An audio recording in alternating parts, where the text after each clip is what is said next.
Entendendo a Notícia, com Cláudio Teheran.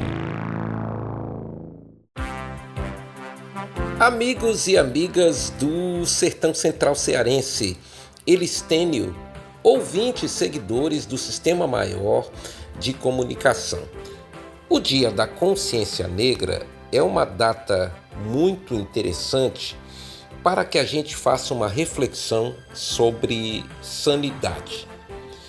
Nos grupos bolsonaristas que existem funcionando impunemente no Telegram, no Instagram, no YouTube, no WhatsApp, no Facebook, o extremismo bombardeia há semanas os seguidores com mentiras sobre a abolição e sobre a consciência negra.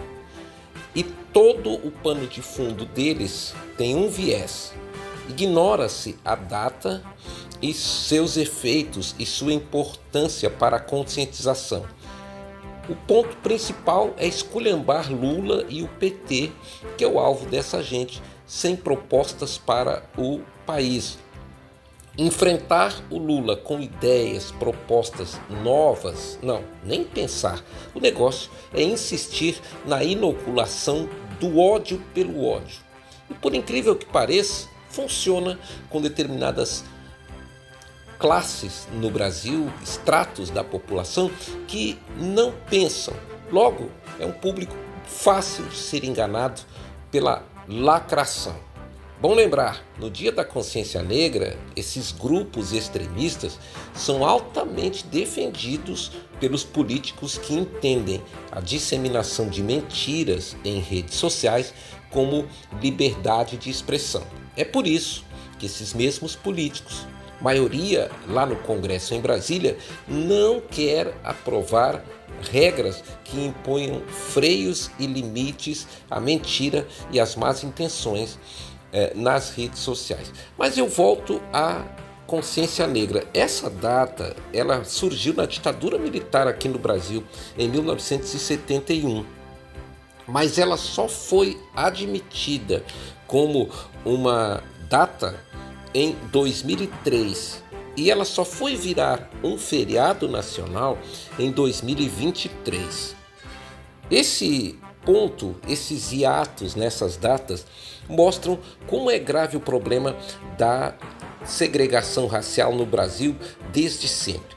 Nosso país foi um dos últimos a abolir a escravidão e só o fez forçado pelas potências estrangeiras que exigiam que o Brasil fizesse isso. Portanto, apesar de haver aqui na época um movimento abolicionista, esse movimento ele não comovia os donos de escravos, as elites que importavam escravos da África e aqui submetiam seres humanos de cor preta a tratamento humilhante, degradante.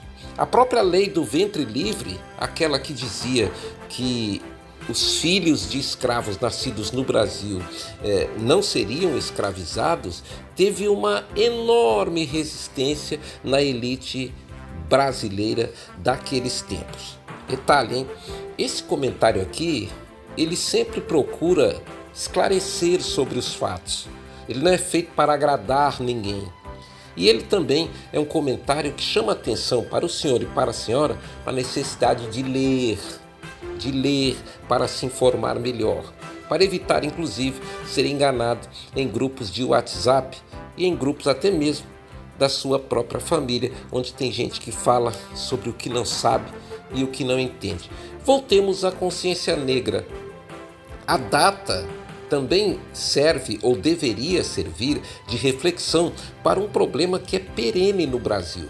Porque quando a princesa Isabel aboliu a escravidão, quando o Ceará, 4 anos antes da Lei Áurea, libertou os seus escravos, sabe o que aconteceu com os negros no dia seguinte? Eles não tinham para onde ir, porque o Brasil não se preparou para abolir os escravos. E o resultado é que os negros ficaram da noite para o dia sem emprego, sem comida, sem nada. Eles ficaram sem qualificação, boa parte deles sem um conhecimento mais a miúde da língua falada no Brasil, e o resultado foi que, depois da abolição, a escravidão continuou porque os negros, para comer, se submetiam a qualquer coisa naqueles tempos. E de lá até aqui, o problema do Brasil é o mesmo, e é por isso que existe, a duras penas, uma lei da consciência negra, um dia da consciência negra, ao menos para a gente pensar. Os negros são os que moram nos piores lugares e nas piores condições. Os negros são os que ganham menos. Os negros são os que têm os piores empregos.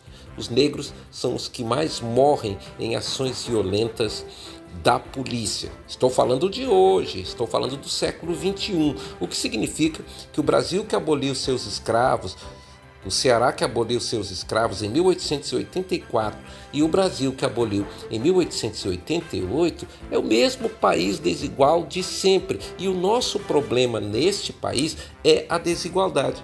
Hoje nós somos facilmente enganados pelo pensamento de um Derrite ou de um Hugo Mota da vida, que estão usando o combate às facções apenas e tão somente para tentar atacar o governo federal e não atingir e não agir para combater o crime organizado da forma que seria o ideal. Olha o que disse o banqueiro preso, o Daniel Vorcaro. Eu vivo graças à proteção política de que eu desfruto no Brasil. E quem é que dava proteção política para um empresário cheio de bronca e cheio de roubo? O Centrão brasileiro e as maiores autoridades da direita e da extrema-direita nacionais. Então, talvez até o senhor ache, a senhora, num feriado, que eu estou misturando os assuntos. Não, eu estou apenas tentando alertar para a necessidade que temos de entender a data de hoje sem contaminação política. Os negros fazem parte da sombra das estatísticas nacionais. Eles estão no topo quando a gente fala do maior dos problemas brasileiros, a desigualdade.